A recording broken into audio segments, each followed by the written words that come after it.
detalyo ng ating mga balita. Sirang approach ng El Cairo Bridge sa Barangay San Vicente East, inirereklamo ng mga motorista.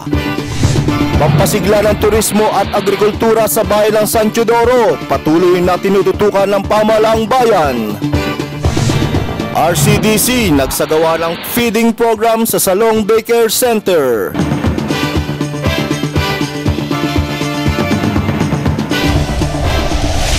Magandang gabi, Oriental Mindoro. Ikapito sa buwan ng Hulyo taong 2009.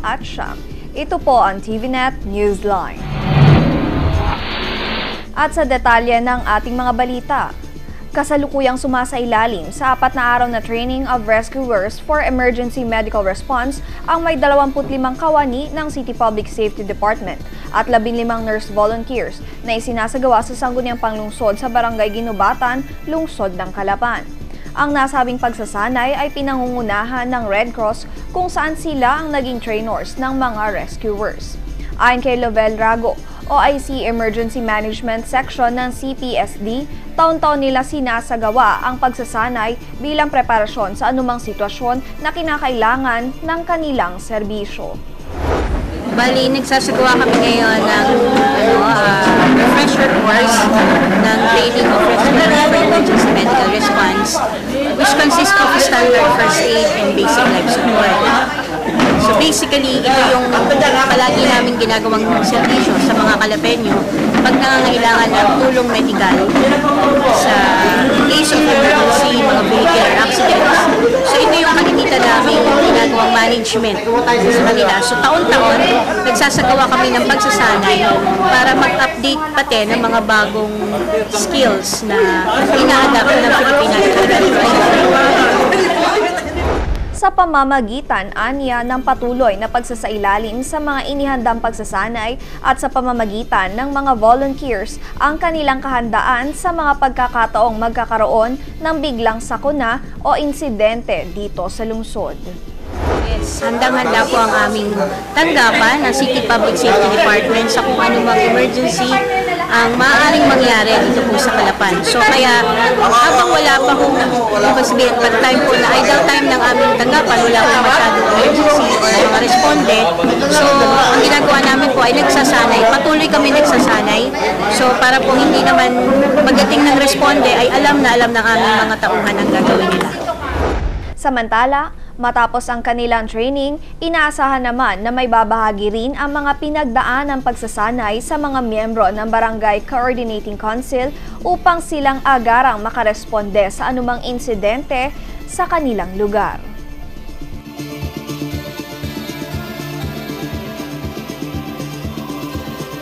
Susunod, pagpapasigla ng turismo at agrikultura sa bayan ng San Teodoro, patuloy na tinututukan ng pamahalang bayan. Yan at iba pang mga balita, makalipas po lamang ang ilang paalala. Have you been looking for the perfect piece of furniture for your home? Come, visit us at Homemark, the biggest furniture store in the South. From varieties of beds, sofas, dining tables, cabinets, occasional cabinets, and many, many more. At Homemark, we know the value of furniture. That's why we give the best quality at the lowest price. So why wait? Come and visit us at JP Rizal Street, Barangay Camille Mill. Homemark is truly the mark of your modern home.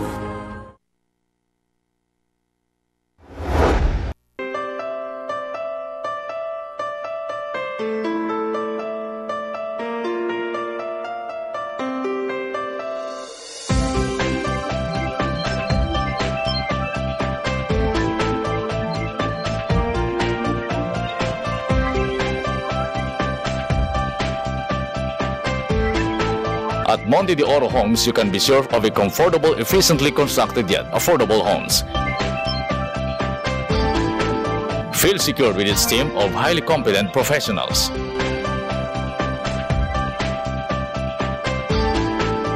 And with its strategic flood-free location.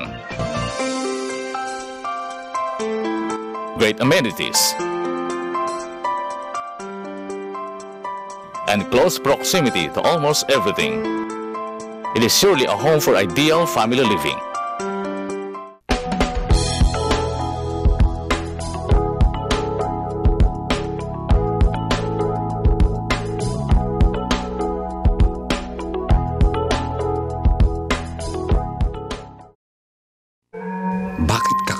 kumabit. Alam mong di tama yan, di ba? Huwag ka nang gumamit ng pag-aari ng iba. Nakakaperwisyo ka sa mga legal na cable. Lumalabo ang signal nila. Mahiya ka naman, hoy. Illegal na cable mo, putulin na. Ano, gusto mo bang umabot pa sa kulungan? Umiwas ka na sa gulo tsaka skandalo. Huwag maging kabit. Magpakabit ng tama ngayon. Supported by PCTA. Patuloy pa rin ang mga programang ipinatutupad ni San Teodoro Municipal Mayor Apollo Ferraren upang mapaunlad ang turismo at agrikultura sa kanyang bayan. Ayon sa kanya, maswerte ang bayan ng San Teodoro dahilan sa napakaraming biyaya ng kalikasan dito na nagiging dahilan upang lumakas ang turismo ng kanilang lugar. Uli ating programa, lalo na sa expansion ng ating coconut, tinatarget natin sa taong kasalukuyan. Kakaroon tayo ng 200 hectares na additional area for coconut at ganun din patuloy ang ating pamimigay ng mga fruit bearing trees at iba't iba pang mga agricultural inputs nang sa ganun ay mapaayos at maipabuti pa ang agrikultura sa bayan ng San Teodoro. Pangunahin nilang proyekto ngayon ang Mindoro Heritage Museum kung saan katuwang nilang iba't ibang non-government units sa pagsasagawa ng reforestation upang lahat ng puno at hayop ay maibalik sa kanilang biodiversity. Ipinagawa rin anya nila ang mga kalsada upang mas maging madali para sa mga turista ang pagpunta sa resorts at beaches dito. Ayon pa sa alkalde, patuloy ang pagtatanim nila ng mga puno, gulay at iba pa upang mapabuti rin ang agrikultura ng kanilang bayan. Uli ating programa, lalo na sa expansion ng ating coconut, tinatarget natin sa taong kasalukuyan. Kakaroon tayo ng 200 hectares na additional area for coconut at ganun din patuloy ang ating pamimigay ng mga fruit bearing trees at iba't iba pang mga agricultural inputs nang sa ganun ay mapaayos at maipabuti pa ang agrikultura sa bayan ng San Teodoro. Isa sa kanilang proyekto ngayon ang Sloping Agricultural Land Technology Project sa Sitio Agsambalilo sa Barangay Calsapa kung saan isinasaayos ang bahagi ng kabundukan na maaaring pagtaniman ng mga halaman at binabakuran nila ito upang maiwasan ang erosion. Samantala, dagdag pa ni Mayor Ferraren, maging ang mga katutubong mangyan ay hindi rin anya nila pinapabayaan.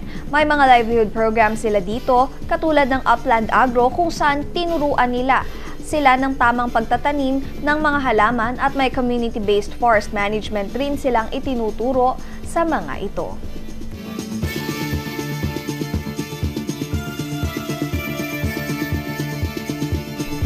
Sa ibang balita, muling ipinaalala ni Department of Health Region 4 Mimaropa Regional Director Dr. Gloria Balboa na kung sakaling magkakaroon ng kaso ng AH1N1 virus sa isang paaralan o tanggapan, hindi na anya kailangang suspendihin ang pasok ng buong klase o opisina. Yung sa schools, di ba, na pag merong nag-positive, hindi naman na kailangan talagang isuspindi yung klase. So what is very important is for that student na wag na lang pumasok, siya lang mag-self-quarantine para hindi na makahawa sa iba. Habang meron siyang nararamdaman, they just stay at home. Dagdag pa niya, dahilan sa bago na ang kanilang guidelines at hindi na sila nagko-contact tracing, iba yung pag-iingat na lamang anya ang dapat gawin ng mga mamamayan at sundin ng mga ito ang panuntunan nila ng tamang paghuhugas ng kamay, tamang pamamaraan ng pag-ubo at ang tamang nutrisyon. Ayon pa sa kanya, patuloy ang kanilang pagpapakalat ng mga impormasyon hanggang sa barangay levels habang inoobserbahan pa nila ang magiging behavior ng virus kung ito ba ay mag-mutate at magiging malakas na maaaring maging nakamamatay. Samantala, siniguro naman niya na sapat ang supply ng gamot sa Region 4 Mimaropa para sa naturang sakit, gayon din ng testing materials tulad ng pang-swab.